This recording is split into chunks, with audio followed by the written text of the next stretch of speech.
Assalamualaikum semua pelajar yang dikasihi sekalian.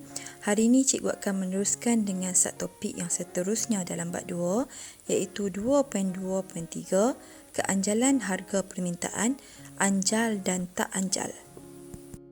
Untuk topik ini cikgu pecahkan kepada dua subtopik utama iaitu yang pertama kita akan fokuskan ciri-ciri jenis keanjalan dan yang kedua kita akan lihat jenis keanjalan.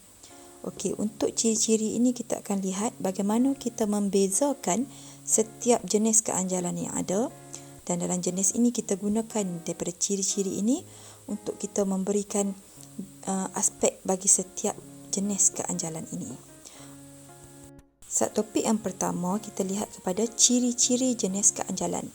Okey, untuk menentukan jenis keanjalan yang ada dalam harga permintaan ini adalah kita bezakan dari segi ciri-cirinya. Okey, antara aspek yang dibezakan adalah yang pertama, pekali keanjalan. Yang kedua, peratus perubahan. Yang ketiga, kita lihat pada kadar responsif. Yang keempat, tafsiran atau cara membuat huraian. Yang kelima, bentuk kelok. Yang keenam, contoh barang, contoh jenis barang. Dan yang ketujuh, contoh kelok. Okey, untuk jenis keanjalan, bagi subtopik kedua, jenis keanjalan terdiri daripada 3 jenis. Iaitu keanjalan permintaan ini ada 3 jenis. Yang pertama, anjal. Yang kedua, tak anjal. Dan yang ketiga, anjal sama dengan 1 ataupun anjal 1. Ataupun istilah lainnya, anjal unity. Kita lihat yang pertama dahulu iaitu anjal. Okey kelas, sebelum saya masuk kepada jenis ini, kamu perlu memahami bahawa penentuan anjal ataupun tak anjal ataupun anjal sama dengan 1 ini bergantung kepada nilai ED ataupun nilai perubahan permintaan, harga permintaan yang kita dah kira pada bab sebelum ini, iaitu rumus yang saya dah bagi sebelum ini. Jadi nilai itu yang kita ambil untuk kita tentukan sama ada kelok ataupun sesuatu barang itu anjal, tak anjal ataupun anjal sama dengan 1. Kita lihat yang pertama iaitu anjal. Untuk anjal, kita bezakan dari segi aspek yang kita dah tengok 7 ciri tadi. Okey, anjal. Pekali keanjalan untuk barang ataupun kelok anjal adalah nilai keanjalan ataupun nilai pekali keanjalan melebihi 1. Negatif kita abaikan. Maksudnya ED lebih besar daripada 1. Okey, peratus perubahannya pula adalah peratus perubahan kuantiti diminta lebih besar daripada peratus perubahan harga. Maksudnya, perubahan harga yang sedikit menyebabkan kuantiti itu berubah dengan sangat besar. Kadar responsif pula, pengguna sangat responsif ataupun sangat peka terhadap perubahan harga. Tafsiran atau cara membuat huraian adalah jika harga diturunkan 1%, kuantiti diminta akan meningkat lebih besar daripada 1%. Sebab itu dia melebihi 1. Dan sebaliknya lah, jika harga dinaikkan 1%, kuantiti diminta akan menurun lebih daripada 1%. Okey, kita lihat yang seterusnya, bentuk kelok. Bentuk kelok untuk anjal adalah berbentuk landai ataupun landai ni maksudnya diturun secara sekata. Diturun secara mudah. Dia tak curam, maksudnya diturun secara landai. Okey, contoh barang di bawah anjal adalah barang mewah.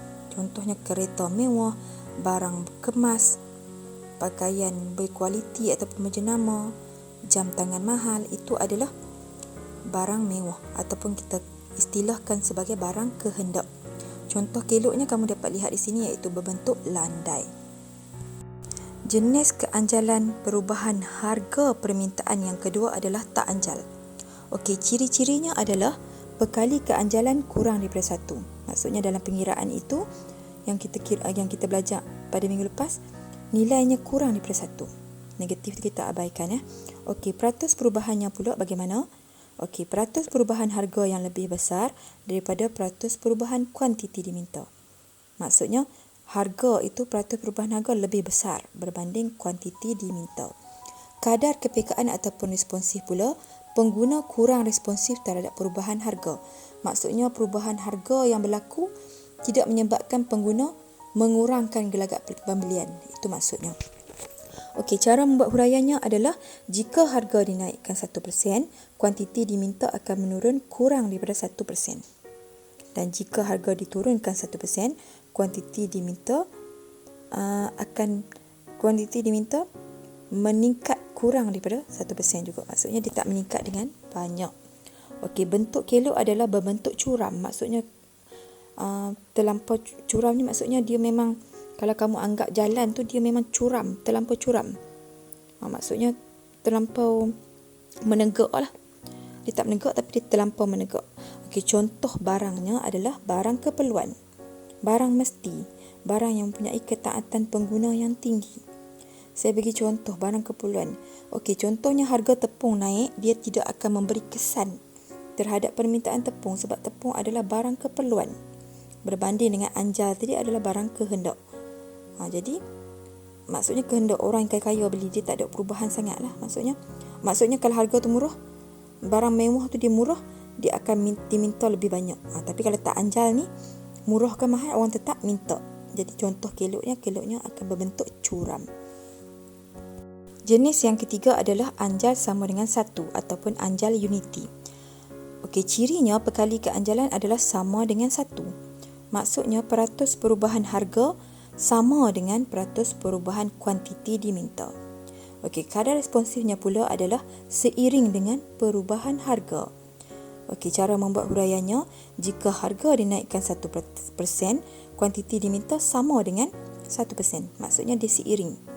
Bentuk keloknya adalah berbentuk hyperbola. Maksudnya kita boleh lukis bentuk U dekat dia punya perubahan harga itu. Okey, contoh barang adalah barang biasa, barang normal. Maksudnya kalau orang tak beli pun tak apa. Kalau orang rasa nak beli, dia beli. Kalau dia duit banyak, maksudnya pendapatan dia tinggi, dia boleh beli. Itu maksud barang normal lah, barang biasa. Maksudnya barang yang bukan keperluan sangat. Maksudnya bila dia rasa macam dia ada duit, dia belilah. Kalau dia tak ada duit, dia tak beli. Berbeza dengan barang mewah, orang memang akan beli. Orang yang pendapatan tinggi, dia tetap akan beli. Cuma bila harganya murah, orang akan beli dengan lebih banyak. Tapi kalau barang anjal 1 ni, maksudnya barang dia tu tidak terlampau diperlukan. Tetapi bila dia rasa dia nak beli, dia akan beli. Jadi sebab tu dia sama dengan 1. Sebagai kesimpulannya kelas, hari ini kita dah pelajari tentang keanjalan harga permintaan anjal dan tak anjal.